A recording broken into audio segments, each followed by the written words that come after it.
युक्ताहारविहारस्य युक्तचेष्टस्य कर्मसु युक्तसत्त्वावबोधस्य योगो भवति दुःखः।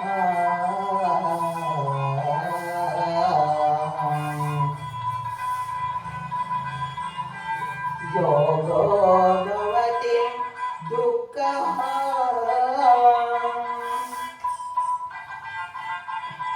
यदा विनियन्तं चित्तम् आत्मैव वसिष्यते विस्मृतं कामेभ्यो युक्त चेतसः युक्त चेतदा यदा देवो निवासत्वो लिङ्गते सोपमाश्रितां योगिनो यतचित्तस्य युञ्जतो योगमात्मनः।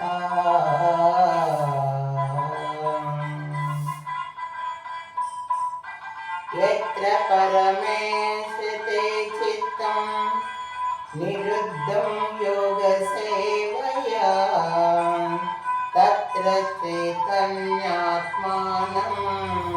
पश्यन्नात्मानि तुष्यति।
అర్జున, ధ్యానయోగి ప్రశాంత చిత్తుడై బహిరైతుడై బ్రహ్మచర్య వ్రతమును పఠించువాడు మనస్సును భుషంబనందించుకొని మత్పరాయుడై నిశ్చయుడై ఉండవలను.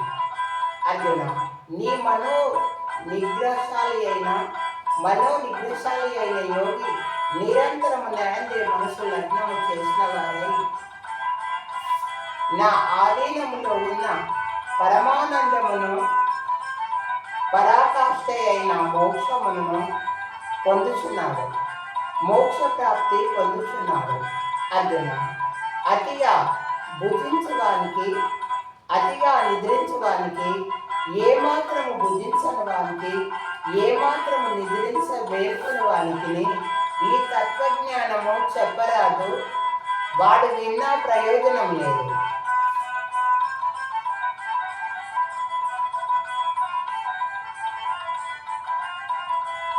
ఆహార విహారాదులందు కర్మాచరణలందును జాగ్రత్త స్వప్నాదుల యందును యోగమైన రీతిలో ప్రవర్తించడానికి దుఃఖనాశనమగు జ్ఞానయోగము ప్రాప్తించును. చిత్తమును పూర్తిగా వశమునందుకొని దానిని పరమాత్మ యందే స్థిరముగా నిలుపువాడు మనుజుడు. సర్వభోగముల యందును ఆసక్తిలా లేనివాడవు. అప్పుడే అతడు యోగయుక్తుడు అనబడను.